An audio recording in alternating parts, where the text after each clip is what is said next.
Shalom, salam damai, berkah dalem. Kita lanjutkan dengan Injil Yohanes bab 12 dengan judul perikop Yesus dielu-elukan di Yerusalem. Keesokan harinya, ketika orang banyak yang datang merayakan pesta mendengar bahwa Yesus sedang di tengah jalan menuju Yerusalem, mereka mengambil daun-daun palem dan pergi menyongsong dia sambil berseru-seru, "Hosana! Diberkatilah dia yang datang dalam nama Tuhan, Raja Israel." Yesus menemukan seekor keledai muda, lalu ia naik ke atasnya, seperti ada tertulis, "Jangan takut, hai Putri Sion, lihatlah rajamu datang, duduk di atas seekor anak keledai." Mula-mula murid-murid Yesus tidak mengerti akan hal itu, tetapi sesudah Yesus dimuliakan, teringatlah mereka bahwa nas itu mengenai dia, dan bahwa mereka telah melakukannya juga untuk dia. Orang banyak yang bersama-sama dengan dia ketika ia memanggil Lazarus keluar dari kubur dan membangkitkannya dari antara orang mati, memberi kesaksian tentang dia. Sebab itu, orang banyak itu pergi menyongsong dia, karena mereka mendengar bahwa ia yang membuat mukjizat itu. Maka kata orang-orang Farisi seorang kepada yang lain, "Kamu lihat sendiri bahwa kamu sama sekali tidak berhasil. Lihatlah, seluruh dunia datang mengikuti dia." Demikianlah sabda Tuhan. Menjelang perayaan Paskah, Yesus yang tadinya menjauh karena orang-orang Yahudi, ahli-ahli Taurat dan orang-orang Farisi ingin menangkap Yesus.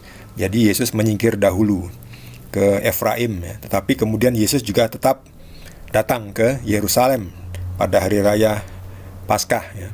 Nah, Yesus datang dengan dielu-elukan, karena sebelumnya orang-orang banyak yang adalah saksi dari kebangkitan Lazarus yang dibangkitkan oleh Yesus, itu mereka bersaksi bahwa Yesuslah yang membangkitkan. Jadi orang banyak itu pergi menyongsong dia karena mereka mendengar bahwa Yesus yang membuat mukjizat itu, mukjizat Lazarus keluar dari kubur atau dibangkitkan oleh Yesus, ya. Jadi Lazarus bangkit itu disaksikan oleh banyak orang, saksinya banyak. Tidak asal klaim, "Saya membangkitkan orang." Banyak saksi, ya. Jadi tidak asal klaim kosong. Yesus disaksikan banyak saksi. Tujuannya apa? Tujuannya supaya orang-orang percaya dan yakin. Sebab manusia ini seperti biasa, kalau tidak melihat sendiri tidak percaya. Tapi banyak saksi melihat sendiri sehingga percaya bahwa Yesus yang membuat mukjizat itu, yaitu Lazarus dibangkitkan dan keluar dari kubur. Yesus datang karena tetap hari Paskah, Yesus tetap datang. Walaupun ada ancaman untuk dibunuh, Yesus tetap datang menunggang keledai.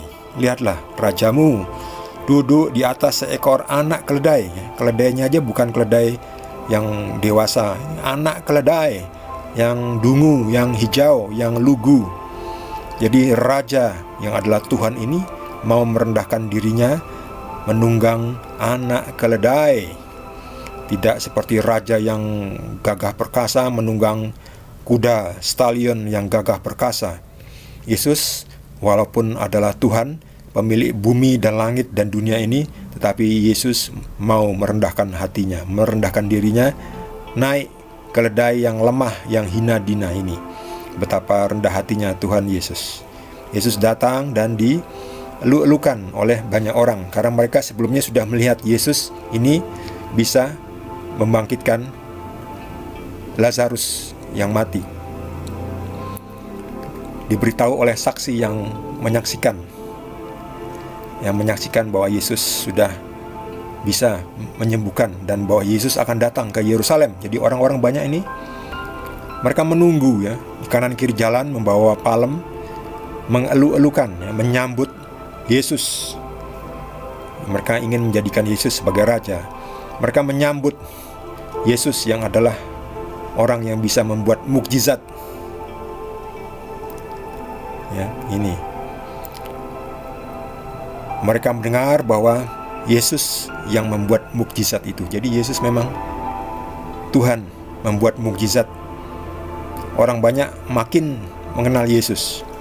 Dan banyak juga yang makin percaya kepada Yesus dan meninggalkan agama lamanya dan mengikuti Yesus. Nah, orang-orang Farisi ini 3 orang ini keki ya, iri. Mereka menyusun strategi untuk menangkap Yesus tapi gagal. Kamu lihat sendiri bahwa kamu sama sekali tidak berhasil.